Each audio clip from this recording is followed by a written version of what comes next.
Oh, hey, it's Matt. In this episode of MPTV, we sit down with somebody from my favorite food segment ever, the Chief Wing Officer of Wings Over, Dan. We talk about a lot of great stuff, including systems, procedures. Do you know what an SOP is? But you gotta save to the very end, because he talks about something that really makes an impact in your restaurant, but I'm gonna keep it a secret. I'll see you around.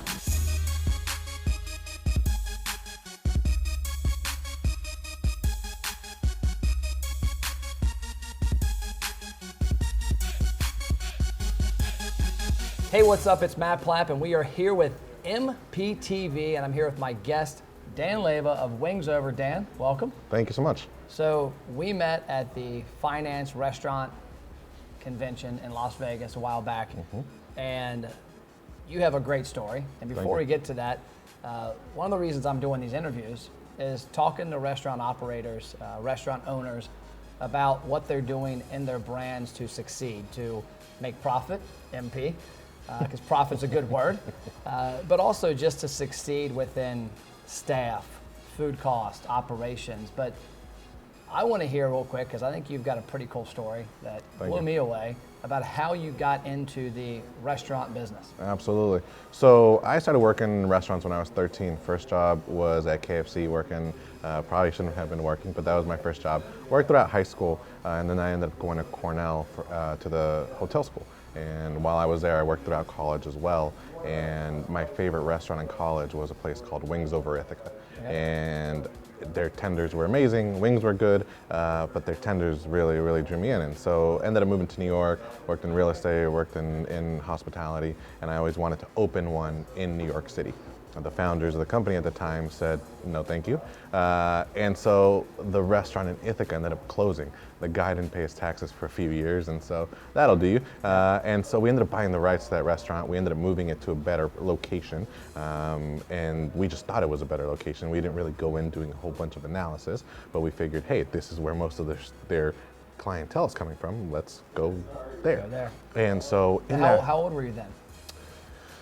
This was in 2016, so 24. Okay, so young. Yeah, a couple years out of college. But again, I'd been working my whole life, had been working throughout college, worked in consulting, and I have 3 other business partners. They're incredible. A couple of them are in finance, one's in technology.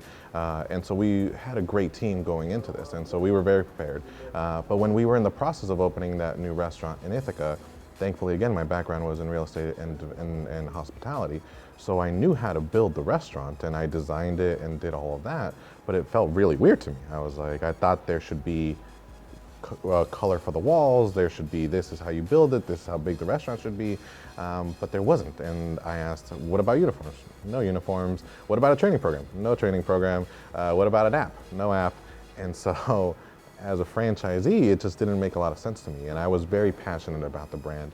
I see the potential, I love the food. And it's not just me, it's everyone that I would interact with.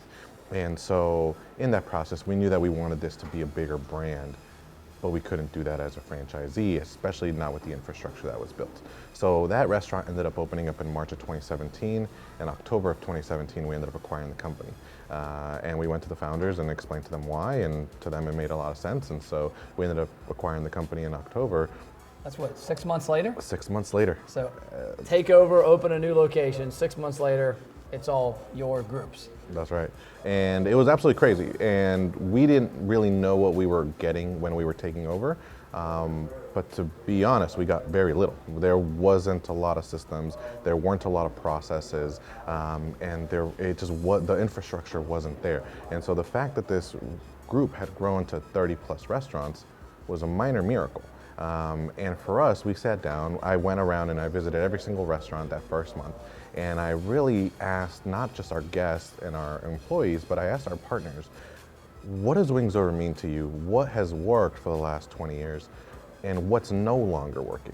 And we started seeing some of the cracks. In the past, we used to have 30 plus drivers. We used to have massive amounts of deliveries, but that was before third parties. Yeah. So we really wanted to sit down and make sure we understood what we were going to do to be successful for another 20 years. And so we came up with 3 core values, which is great people, amazing food, and smileable experiences. And those three guide every single decision.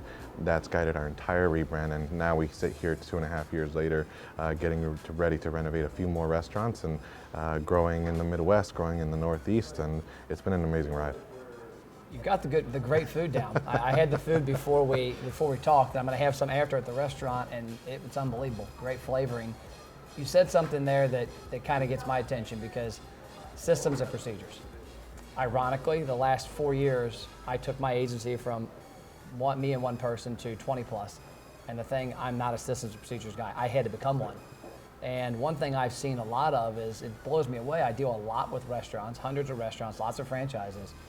And it's just amazing to me how I'll see one franchise that has nothing.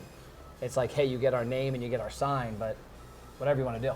Like, I had one guy the other day I was talking to who there was no dictation on, like, this is your menu. I'm like, what do you mean? Like, this is a franchise, and there wasn't. What did you, like, what are some things, like, when you look at systems and procedures, obviously they're huge, and that's the value of buying a franchise. What are some things you did right away that really made an impact? Absolutely, and I didn't realize that value either early on, but when I was 16, I became an assistant manager of a brand new Panda Express where I went to high school. And the way that they did everything, from the moment that you clocked in, if there was a new item, if there was a new system, you couldn't start your shift until you watched that video and answered the survey. And to me back then, it seemed really annoying. As a 16-year-old, like, man, I just want to get to work. Like, just let me do my thing, right? But it made so much sense, because you couldn't start your shift until you were fully prepared. And so going through college and some of the other hospitality jobs that I had, I saw where it was broken. Yeah, you have really good operators that can run one restaurant, maybe 2 restaurants if they're near each other. But the moment that you start getting to more than that is you start seeing the stress fractures immediately.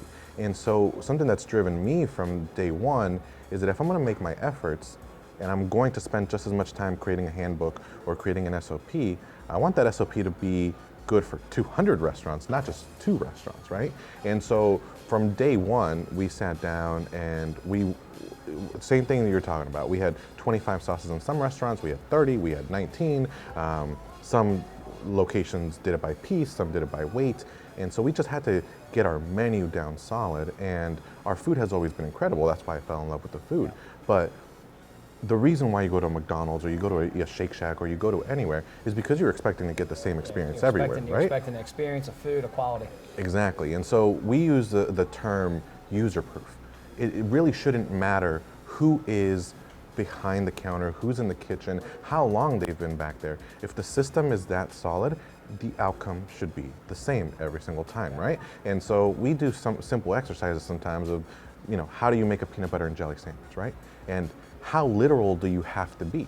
And so for us, we realized that just writing it on a piece of paper, you're always going to get a different outcome, because how someone interprets it is different. So we've implemented new training systems where you get both the video and the written portion, so that you can read it, you watch it, and then you take a survey to make sure that you understood, right? And then there's visual inspection by the manager. But that's how we do our training, because we're trying to make sure that every person, again, whether you're in Ohio, whether you're in Wisconsin or New York, every single person is frying it the same exact way.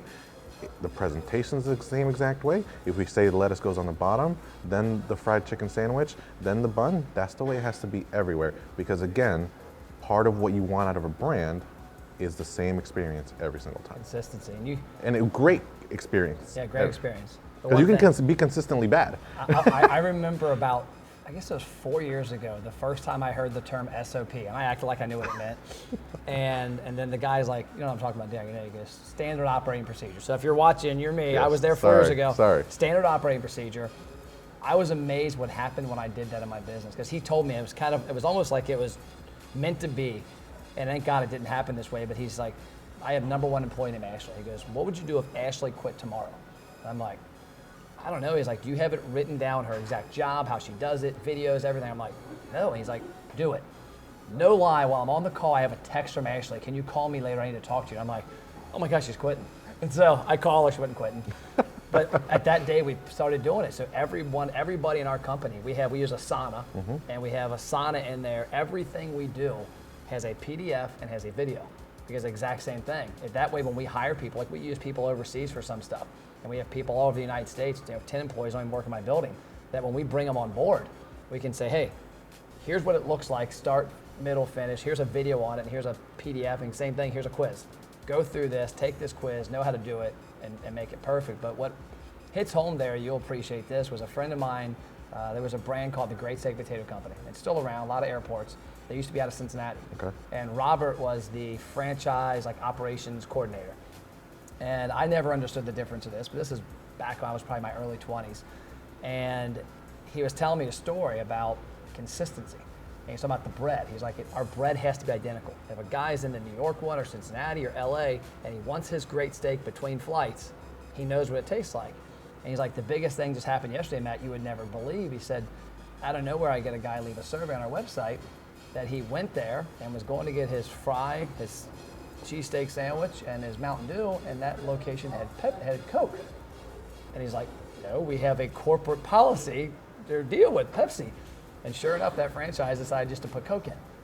And he's like, I had to fly out and talk to that guy and go, one, you can't do this, but two, the customer's expecting at every location the identical thing. 100%. I have a go-to order when I go to certain restaurants. Yeah. And if they don't have that go-to order, sometimes I'd rather just not, even if it's just a beverage, sometimes I'd rather not have the entire meal, right? And sometimes it might sound picky, but you're going to a restaurant, you're going to a business for a certain experience. Yep. And when you can't get that experience, whether it be service, whether it be food, whether it be standards, you're really failing as a business. Because especially in the food business, I told you earlier, me and my wife joke our kitchen divorced us because we don't eat at home much. But I told a guy the other day, I'm like, you know what? I can get bad service from my kids at home, and I can make a crappy meal myself. I spend $40 to $50 every day on food somewhere. I expect to have a good experience. And I know that some places it's going to go different ways, and I expect it's a numbers game. Okay, break time. Restaurateurs, it's Matt. And if you're watching MPTV, you're obviously interested in improving your business. What if I told you could finally take the hope and pray out of your marketing plan and spend money and see results? You see, most marketing starts with the same exact tactic. You gain the attention of somebody, but that's where the majority of it stops. What we do with the ROI engine is help you gain amazing attention, which drives gigantic engagement. That engagement leads to customers to tell us who they are, meaning they opt into your email, text, and birthday program, and then we drive them to buy something. We've got a lot of great programs that can help you, and we'd love to have a conversation with you. If you're interested, it's easy. Check out ROIexperts.net. You can schedule an appointment and we'll hop on a call with you. Worst case scenario, you learn how to market your restaurant like you've never heard of before. Back to the action. Talk about something you said earlier. What is your title? Because it's not CEO. Yes, it's Chief Wing Officer. And branding and culture is something that's extremely important to us. Our general managers are called captains. So Wings Over has an airplane theme. When you look at the logo a little bit, you see that there's airplane wings here on the logo, right? And so when we took the 1.0 version of Wings Over, had wings and airplanes very literal, which was great, but it also wasn't very conducive to the type of family-friendly environment that we were trying to present. And so when we came up with the new branding and the new logo, we wanted to make sure that it wasn't just on our menu items, it wasn't just on the pictures that we were hanging, we wanted everything to be a part of it. So we have captains, co-captains, leads, attendants. We wanted to make sure that the entire experience is a part of this. And our whole philosophy and how we operate as a company is not that our employees work for our manager and our managers work for our corporate team and the corporate team works for me. That's not at all how this is structured. We believe in servant leadership, which is I work for our corporate team. Our corporate teams work for our restaurant leadership team, and our restaurant leadership team works for our crew.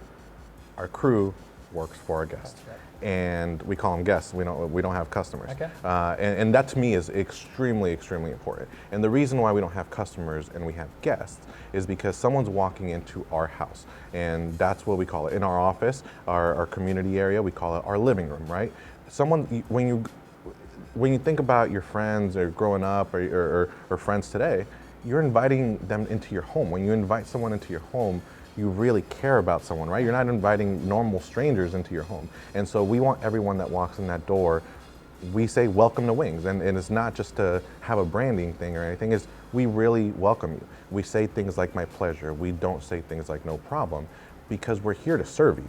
And so this whole servant mentality of making sure that we're looking out and giving people the benefit of the doubt is more than just terminology, more than just titles. It's really what we believe. I think a lot of businesses try to do that. How do you ensure it happens? Is it the shift meetings? What is something that you guys do differently that you've seen that others don't? Because a lot of businesses, yeah, it's so overused, like great customer service, great this, and it's tough because you're dealing with 16 to 25-year-olds a lot of times, especially 16 to 18, 18, 21, and how do you get them to buy into that mentality? Yeah, look, I'd be lying if I said that everyone buys into it immediately. It's not true.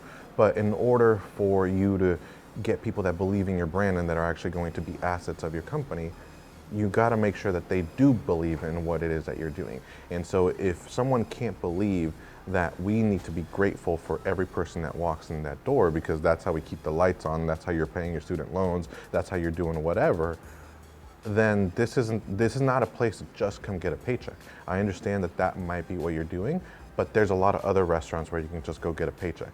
If you're gonna come work here, we're gonna have really high expectations, and this is what the philosophy that you have to believe in. And we explain the why, and we always try to make sure, whether it's we're rolling out a new sauce, we're rolling out a new procedure, always explain the why. Yep. And if people believe the why, the rest of it sells itself.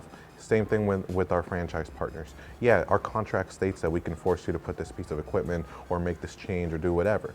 But we don't want to that's not how we operate. We don't ever want to force anything because I can't.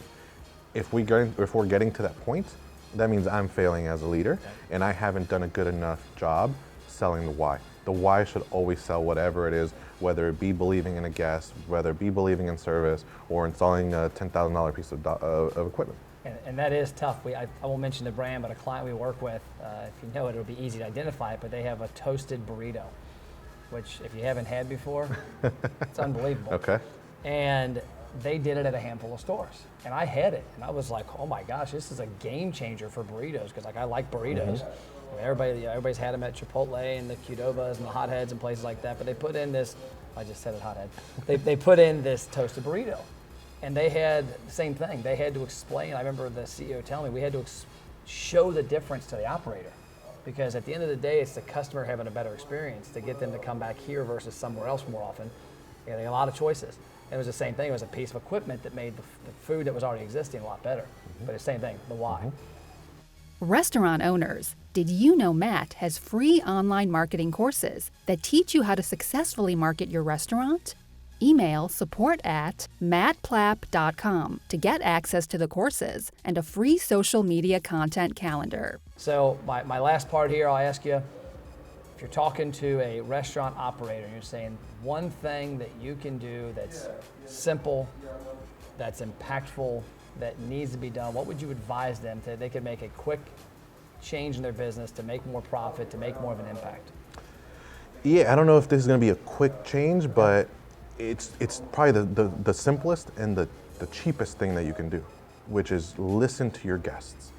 And that, for me, in any industry, whether it's hotels, development, real estate, or restaurants, listen to the guests, listen to whoever the end consumer is, because they're telling you what they want. This is not about me and you and what we want. This isn't about putting my name on the sign, or I like yellow, so I want to paint the place yellow, or I want to sell a pound of wings because that's how many I eat. I have to talk to the guest and understand it. And the most simple example, and where this clicked for me, was I used to work in a hotel. And I'm sure you've stayed in plenty of hotels. And for me, I never understood why the SOP said that the soaps needed to be by the hand sink.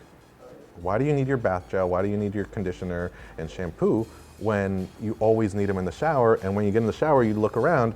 And so we did a survey, and we did a survey of where would you prefer your soaps? Would you prefer them in the shower, or would you prefer them by the sink? Over 95% of the people said that they preferred them by the shower.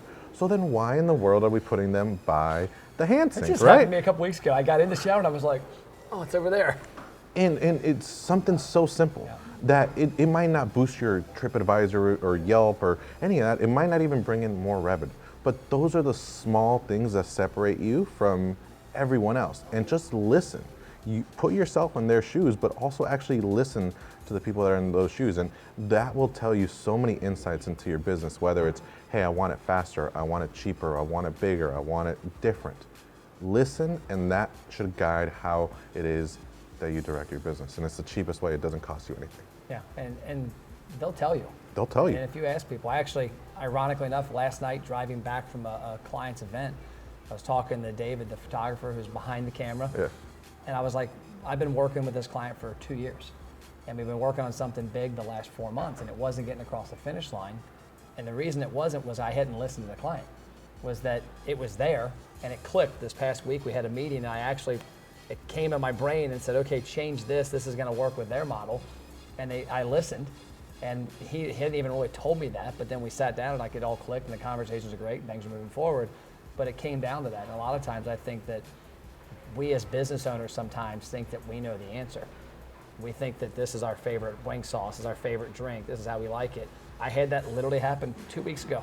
I went to a hotel, because I stay in a lot of them, and I get in the shower, and even though I know it's always next to the freaking sink, I get in the shower and I'm like, oh, it's over there, and I had to get back out and get it. Yeah, and just listen. It's something that will make a difference, costs you no money. One, implementing or just listening.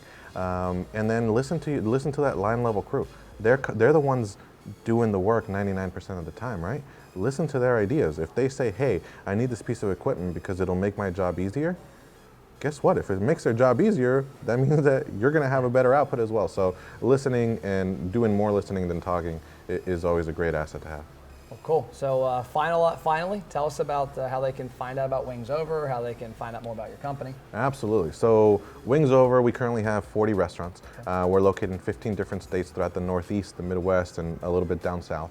And we're rapidly growing. We're opening up a few more locations this year in the tri-state New York area. We're opening a few more here in the Midwest, and you can head to wingsover.com. We're in the process of rolling out a brand new website, a brand new app. And so we're super excited about that, but it's been an absolute pleasure, and thank you for having me. I appreciate it. When do I get one in Cincinnati? We're in Ohio, so Okay. it's close. We're in Ohio, and I got to reach out to my Cincinnati and Northern Kentucky friends. We need these guys in our area. There you go. Well, thank you, sir. It's a pleasure. That's it. That's MPTV. That's Wings Over. That's Dan, Chief Wing Officer. Yes, sir. There you go. Thank y'all. Thank you.